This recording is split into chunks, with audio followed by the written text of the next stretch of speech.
It's dawn, and Alpha Troop 19 is commuting to war. 21 GIs bound for a jungle clearing a mile from the Cambodian border. American soldiers hiking their way through the sweaty jungles of South Vietnam, searching for an elusive enemy. The temperature is almost 100 degrees, and the jungle stifles even the tiniest breeze. The going is slow. There could be a North Vietnamese regiment hiding a few yards away, and no one would see it. Nobody talks, so you start thinking. Specialist 4 Dwayne Bloor is thinking he's going to meet his fiancée in Honolulu in 2 weeks, and he will show her the silver star the general pinned on him yesterday. DeValle is the lone medic in the platoon. He's scared from the moment he gets out of the chopper to the moment it picks him up. Scared that someday he's going to get killed picking up a wounded buddy. Jorgensen just became a sergeant, but he doesn't like it. He'd rather be up walking point, where the action is. He's already got 3 Purple Hearts, so everybody calls him Hero.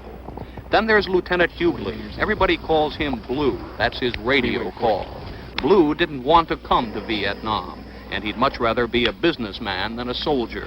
But right now, he's in charge of the lives of 21 men. Somewhere in this jungle, there's several hundred North Vietnamese soldiers who could wipe out this little American unit to the last man in an unguarded moment. Today, though, it's quiet. A few bunkers uncovered, then a quick lunch, and back down the trail to the pickup zone. Just a peaceful walk in the sun.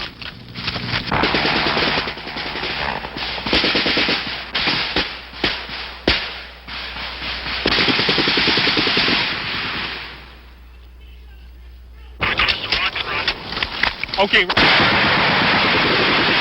Okay, would you roll in a 270 from the smoke, approximately 100 meters away from it. I'll adjust you from there.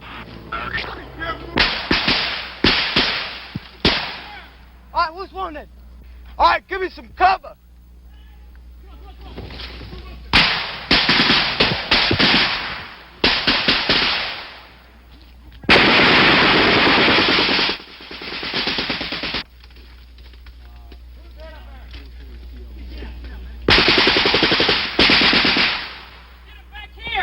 Here if you can. Can you move them? Can you move them? Okay, try and bring them back here. Remember to stop the bleeding. And DeValle, the medic, having survived another rescue mission, brings back his wounded man. Who is it? Who is it? The question spreads down the line. Oh, Christ, it's Hero, the sergeant who likes to walk point. How bad is it? A couple of leg wounds. We were walking down the trail. Perimeter out here. I was walking point, and we noticed a side trail. It was one of the side trails we came down and had more use on it than when we first came down it. So I looked up and spotted it was an NVA. He had a green uniform, had an AK, and it was like a quick draw old thing. I opened up in him, he opened up in me. Yeah, I'm afraid it works that way. But he's lying up there in the trail. Roger that. We haven't taken fire in here. I got hit in both legs. Pop smoke, 4-3. Pop a smoke over here. That's about it. Ed? Well, we've got 7 months in country now, 3 Purple Hearts. I don't need a 4th. The enemy soldier who shot Jorgensen cannot be found. He may have survived or dragged himself off to die. Most of the time, you never really know. The problem now is to get Hero out of here. So Blue calls in the medevac helicopter and sets up a perimeter to protect it. Hero has stopped making brave jokes now. The shock has worn off and the pain has begun. The helicopter hovers over the jungle, and in the midst of the firefight, his buddies put Hero on the rescue chopper, and he's pulled up 100 feet. 100 feet to a hospital bed and a one-way ticket out of the Vietnam War.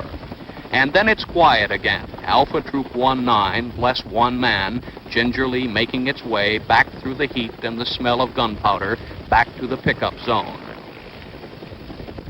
Tomorrow, the military communique will read, one American was wounded in an engagement with an unknown size enemy force. Enemy casualties are unknown.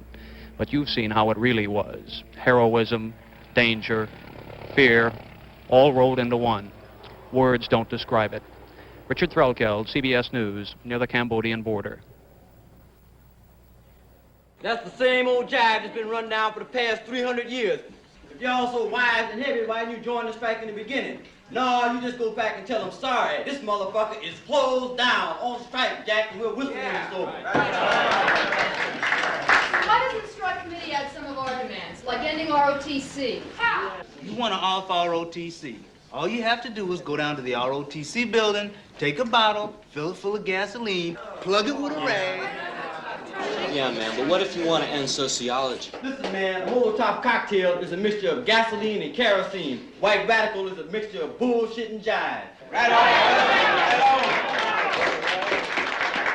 You know, I don't have to prove my revolutionary credentials to you. You know, there's a lot of white students who are already out on the streets fighting just like you guys do in the ghetto. And, you know, there's a lot of unhappy, dissatisfied white people who are potential revolutionaries. Y'all dealing with things that are really irrelevant. Because you going back to the same thing, you know, you get busted for grass and that makes you a revolutionary. No, when them pigs get to busting you on your head, so you're kicking down your door, stopping you from living when you can't get a job, you can't go to school, you can't eat, that's what makes you a revolutionary, dig? That's why black people are, like you say, in another bag. No, you know, we're talking about talking to white students. That is, I think we understand, a lot of us have understood what makes black people revolutionaries, but what's going to make white people revolutionaries? I mean, you know, and that's what you discussed about the same goddamn things that make black people revolutionary. But it's not happening across the the same head. way. You just wait, it will happen. You don't have to do anything to instigate it. What you can do is prevent it, or you can break it down, or you can do something. But I mean, this country is going pell-mell into fascism. I mean, the pigs are on the campus now. Next, what do you want them? Sitting up in the classroom? You want them in your door? You want them standing on the street every time you walk out? No, but they're not on You the have to line. wait till they get to that to be revolutionary. Oh, now what we're saying is this school is going to close down, period. There ain't nobody coming in this school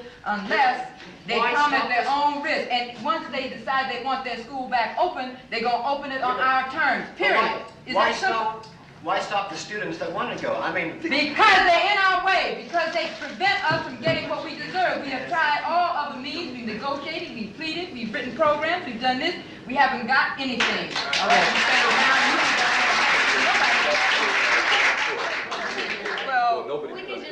the whole point, basic point of any form of guerrilla confrontation is that the enemy is invisible. Things happen.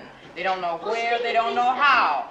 People do things, and the people who they have their attention focused on are being nothing but attracting attention. I don't think that's the stage we're at yet. I mean, we're just beginning to involve people on If you this want to shut campus. this school down, what do you plan to do? Maybe, but we do not have white support on this campus yet, and until we do, we deal in mass That student tactics. union is not running no performance. It's going to depend on that to shut this school down. But not like this question about the enemy being invisible. Well, I think you're wrong. You know, in terms of white support, I don't think it really matters that much, because if we're successful tomorrow, what'll happen is that the cops will consider every student, every single student, whether he's on the picket line or whether he's one of us or not, every student an enemy. And once that happens, then I think eventually, if we can keep up the pressure, then it will be a popular white And you isolate yourself later for the other motherfuckers. Did you fix up the new coffee? Can a man make coffee around here anymore? Yeah. Good for you.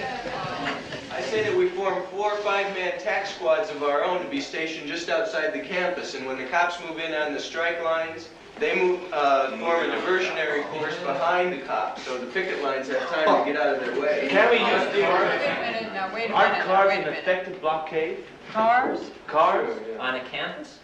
Sure. Strategically, Wait. How about your car? Ford Falcon, man, go ahead. You drive it up, Jack. I'll send it over. Well, I mean, The reason why we try to make change right here on the campus is because we realize development on this campus, we can't live in the community, man. We talking about education, we talking about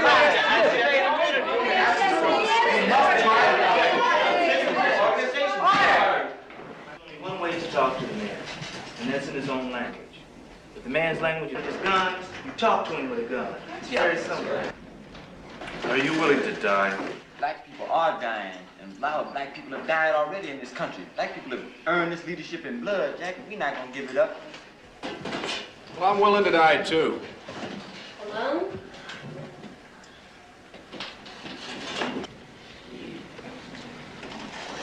not a boredom. Who the hell is he? He's okay. He's my roommate. I guess the meeting's just during his trip. Look, man, if he didn't come to join us, he shouldn't have come at all. Why the hell not? How else is he going to determine whether or not he wants our Well, bank what is or this? his Meetings aren't his trip. What kind of nonsense is that? If he wants to be a revolutionary, he has to learn to work with other people. This is where he had to come and find out. What was, what was any revolutionary without other people? What was Lenin without his organization? What was Castro without his organization? Even anarchists spent most of their lives talking in meetings, for Christ's sake. You ought to take him and go back and start teaching him out of the red book or something. Teach him the first page. It teaches about if there's going to be a revolution, there must be a revolutionary party. That bourgeoisie individualism that he's indulging in is going to get him killed. Resolutely struggle against bourgeois individualism.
dawn comes up so young.